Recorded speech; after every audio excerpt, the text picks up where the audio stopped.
Ayan, so nagka-problema ta karon guys. Supposedly ning gawas ko kay naon ta ko si kaso personal errand.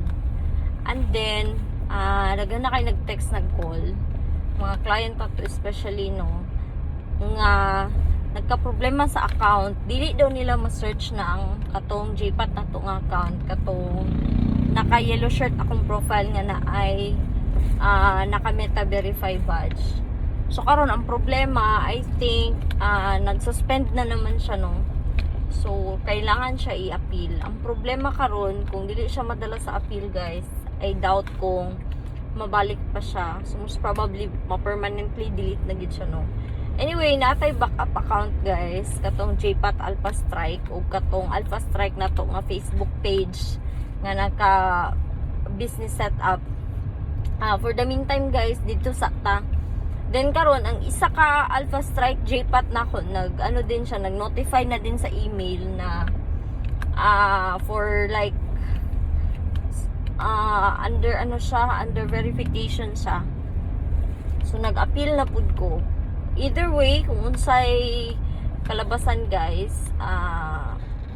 kung asa may ma-delete no, most probably basig nag-clearing si Meta sa mga double entry nga account. I don't know what's happening. So ako alang concern ako ay regardless of my Facebook account guys, wala man ko ano. Ang concern is the transactions under my account. So dili ko gusto isipon sa uban nga unsa ba nang block na ba ko or nawala na ko, scam or fraud, whatever.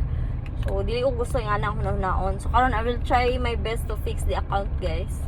Balik ko sa store kay ang akong internet is perting kahinay. So dili ko makabuylo og fix sa account. So kailangan ko mo balik dito.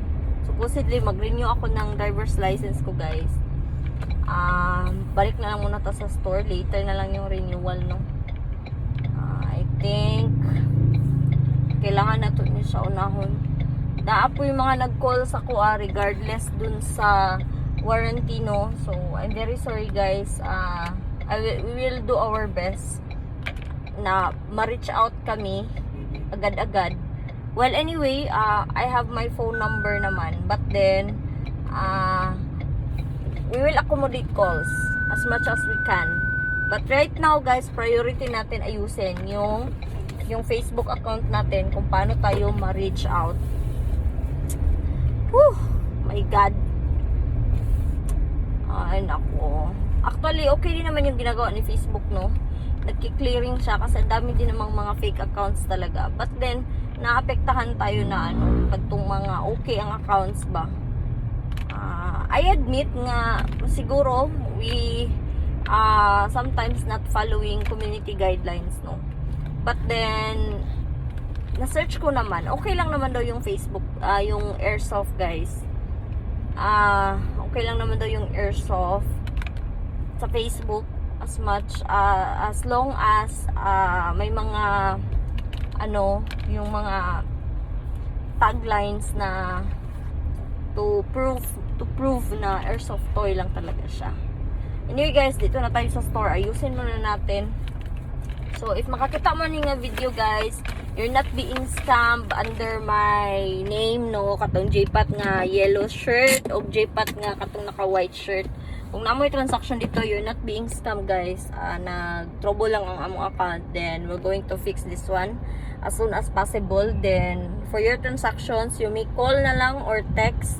Then katong sa page na mo, okay pa tong page na mo guys, Alpha Strike by JPAT. So dito na lang sa mo pag-transact no. Okay, so kadto lang sa, thank you so much guys.